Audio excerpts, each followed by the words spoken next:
Bonjour tout le monde. Je vais essayer de faire une petite introduction en français. Je salue déjà toute l'Assemblée. Je voudrais tout simplement commencer par dire que, à mon avis, il n'y a rien de nouveau sous le soleil. Sous le soleil de Macky Sall depuis maintenant une dizaine d'années. On assiste à cette traque, à cette liquidation d'adversaires politiques et rien n'a changé. Macky Sall est dans la même logique. La seule chose qui change, c'est que nous avons affaire ici à un cheval non partant. Macky Sall est non partant. Sachant qu'il est non partant, il essaye d'aligner une ligne de non partant à côté de lui. Il s'est mis Karim Wade à côté, Khalifa Sall à côté, même si c'est provisoire, nous l'espérons. Maintenant, c'est le cas, ou bien en tout cas, maintenant c'est autour de Ousmane Sonko. On va dire jamais 203, d'habitude on le dit. Mais je crois qu'un cheval avec deux pattes cassées est impossible de prétendre gagner une course avec un cheval qui a ses quatre fers bien cirés. Ce qui nous amène à cette situation de fait. Qu'est-ce qui doit changer? Est-ce que c'est la procédure de Macky Sall qui est de toute façon logique avec lui-même, de ne pas vouloir d'adversaires politiques, de ne pas vouloir un jeu démocratique, de faire tout pour écarter ses adversaires? Rien n'a changé. La preuve, il n'est même pas assez original pour nous inventer quelque chose de nouveau. On est en train de parler de l'article L29, L30. Si ce n'est pas L29, maintenant c'est L30. Donc rien n'a changé. Il est dans une logique, il n'a même pas d'originalité. Il aurait pu choisir autre chose. Remarquez, il a essayé de choisir autre chose. Il a essayé le procès avec cette dame qui maintenant, je crois que tout le monde s'est fait une opinion. Il n'a pas terminé. Mais entre-temps, ils se sont dit, il y a un os, et on va s'accrocher à cet os de diffamation. Et comme par hasard, M. Mambay Niang, qui hier était content d'avoir 2 mois de condamnation de sursis, hier il jubile parce qu'il a 6 mois. Qu'est-ce qui a changé entre il y a 1 mois, la condamnation de 2 mois avec sursis, à celle d'hier de 6 mois avec sursis? En réalité, la seule chose qui a changé, il faut que l'opinion internationale le sache, c'est le rêve d'inéligibilité qui plane sur la tête du président Ousmane Sonko. Je dis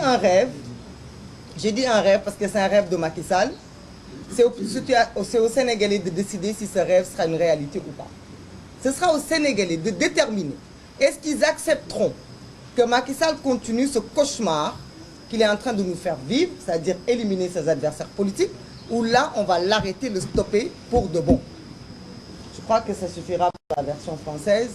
Je suis beaucoup plus pertinente en Wolof. Je vais m'en aller dire ce que je pense du fond de mon cœur. Li ma bëgg a wax rek mooy di nuyu askanu Sénégal yëpp di wax ne man jàpp naa ne dara beesul ci li xew fii démb. Am nañu ci nag mbetteel am ci naqar waaye foog naa ni kenn ci ñun nelawul woon kenn ci ñun géntul woon ni itam procédure yi ni ñu leen doxalee que président Macky Sall du leneen la doon wut lu dul lii. Li mu doon wut mooy lii mu jéem a def démb mooy une condamnation de 6 mois pour mën a am possibilité bloquée Ousmane Sonko ci candidature ndaxte moom dafa nekk ab genre koo xam ni moom xam na ni bokkul. Dégg naa léegi ñu ne ñëpp bokk ñëppay bokk ba mu des moom du bokk mënul bokk amul sañ-sañu bokk amul waxtaan bu mu mën a waxtaan ba ñëpp bokk ndax ñëpp boobu moom te la bokk te moom mënu cee bokk. Mën na nag doon ñeneen ñi bokk fexe na ba moom comme non partant la ndaxte moom dafa am handicap ñu ne ko yow mënoo dem muy wut nag ay moroom yu mu aligné ne yéen it mënu leen dem comme nag ñoo yem comme ni ñuy wax sax xaw ma bukki bu bëggee bu amee lu ko dal day wut ay moroom moom ci tànk yooyu la ne. Man mënumaa dem dinaa fexe ba wut kaddu ya rafetul moo tax ma yem ci foofu mën naa fexe ba parce que samay wolof xaw naa ko tuuti mën naa fexe ba jéem a lijjanti ay nit yoo xamante ne moom ñoo ma bokk mbir ci tànk yooyu la nekk. Dama ni loolu dara beesu ci parce que loolu kese moom képp loolay xalaatam loolay xam-xamam bu toog fii ci réew mi lii bees mooy ñun suñu taxawaay suñu taxawaay mooy taxawaayu askan wi loolu mooy bees te foog naa ne nag sant naa yàlla bi ma gisee taxawaayu Yewwi Askan Wi ak li ma dégg ci ñoom parce que jàpp naa ni fii amul kenn koo xam ni li nga taxawoon démb ci booru Ousmane Sonko tey di nga ci taxaw lu toll nii nga wàññi ko ci mënul nekk ndax li tax mënul nekk mooy dañoo am des destins liés li tax mënul nekk mooy soutenir Ousmane Sonko du soutenir Pastef wala nga soutenir benn idéologie mooy soutenir la démocratie sénégalaise mooy jàpp ne kenn Macky Sall ñëpp dafa bëgg a xot leen ba nga xamante dañuy loof mu ne leen léegi nag kaay leen ma xool nu ma defanteeg yéen kii nag ba tey dama ni rien n'est perdu parce que ci suñu ay débat il faut que loolu mu leer certes il y a une condamnation hier mais je pense que ñëpp xam nañ ni même bu fekkente ne pourvoi à cassation dinañ ko def fast track ni ñu ko tàmm di defee foog naa ni ba tey ay jéego mu ngi fi kon nag les Sénégalais ont largement la possibilité de poser des actes avant que cette condamnation ne soit définitive parce qu'il s'agit de ça il s'agit d'éviter d'arriver à cette condamnation définitive parce que tout simplement dafa am lu ñu fi teg yow daal mënoo rëcc kaay ñu wax la ci diffamation doo rëcc waaye bu dul diffamation tam dinañ la indil beneen dossier criminel mënoo rëcc Ousmane Sonko daal mooy ki nga xamante ne tey jamono jii bokk ci ñun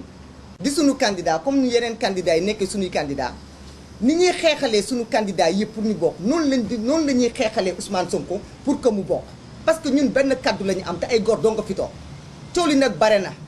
wax ji bare na mënta ñàkk comme li may wax rek ndaxte àdduna ay nit bu ñu bokkee ndey ak baay sax léeg-léeg ñu jote mais li may xam mooy ay nit bu ñu bokkee deret dañu war a rus tuurante seeni deretu moroom donc on ne se donne pas des coups entre frères de sang on ne doit pas faire tomber le sang de son frère ça évitons-le et Yewwi Askan Wi est une famille donc nous devons tout faire pour que le sang qui coule soit le sang de Macky Sall et non le sang de l'un des nôtres ça c'est un benn wax la boo xamante ne kenn su ñun ku nekk daf ko war a wax moroomam parce que kenn su ku nekk dafa war a xam ni lii ñu boole ëpp na suñu ambition personnelle ëpp na suñu ay bëgg-bëgg personnel c'est l'avenir du Sénégal l'avenir de la démocratie parce que comment on peut dire qu'on va empêcher les candidats de Yewwi Askan Wi comment on peut dire qu'on va accepter un candidat de Pastef qui ak lépp lu nga xamante ne moom la wone ci parcours am politique nga ne da nga ko écarter des présidentielles pour lu neex président Macky Sall loolu mënul nekk kon nag ñun suñu rôle rek ci la ñuy nekkaat mooy alerter mooy takkaat suñu ay sër yi fecceeku ñu fexe ba fasaat leen li nga xamante ne ñaaw la ñu fexe ba defar ko mu rafet parce que fii dara xejagu fi ba fii ñaaw lépp lu fi nit ñi gis rek je pense que ci démocratie la ñu nekk donc li may wax mooy lii Déthié Fall wax te foog naa président Habib di ci ñëw léegi muy ci plan d'action yi ñu jàpp ne nekkul na rek Yewwi Askan Wi dafa nekk ci réactivité non non dañu nekk justement ci processus boo xamante ne on est obligé de poser des actes on est obligé de se battre parce que ki ñuy jàkkaarloo c'est pas un homme sincère Macky Sall n'est pas sincère il n'est sincère à rien il n'a aucune sincérité en lui parce que manque de sincérité weesuwul nga toog une génération lëmm xool un avenir xool le Sénégal nga ne yow da ngay choisir quelle est la destinée de ce Sénégal là ça c'est ne pas être sincère avec toi-même parce que bu ñu ko defoon moom du bokk bu ñu ko defoon moom du jiite Sénégal alors on a beau dire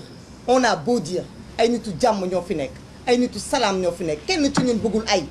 parce que kenn ci ñun balaa ngay dugg ci politique kenn déggu la ci ay kenn gisu la ci ay kon ay nekkul loo xamante ne sunu mbébét la wala sunu yéene la mais que ce soit bien clair on n'acceptera pas il faut que le peuple le sache il faut que les partisans de Ousmane Sonko le sachent il faut que les militants de Pastef le sachent il faut que tout le monde le sache que li ñuy xeex nii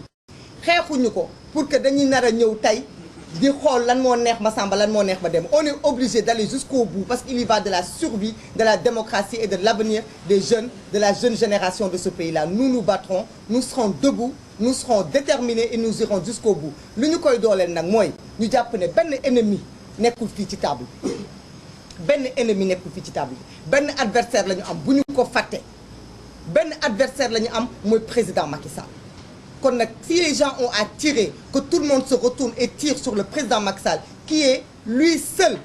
coupable de cette déchéance de la justice coupable des conditions difficiles des populations qui est lui seul coupable de la situation actuelle que nous sommes en train de vivre nous réitérons notre solidarité bien sûr à Ousmane Sonko et nous disons que au-delà de ces procédures par rapport à cette diffamation. Il y a d'autres procédures, mais qu'il sache que nous serons toujours à côté de lui. Je crois que lui, il n'a même pas besoin qu'on le dise, mais que l'opinion le sache. Xam ni fii kenn bàyyiwu fi kenn beddiwu fi kenn du fi changer benn fusil d'épaule, kenn du fi changer lenn looy doxee. Li ñuy def rek mooy ca lañ nekkoon ci loolu la ñuy nekk ba tey mooy continuer combat démocratique bi fexe ba ki warul bokk moom bu mu bokk mais ñi war a bokk dañuy bokk par la force te loolu moom mënu ci dara maa ngi leen di remercier. Merci madame. Ñu jox kàddu gi président Malick Gakou.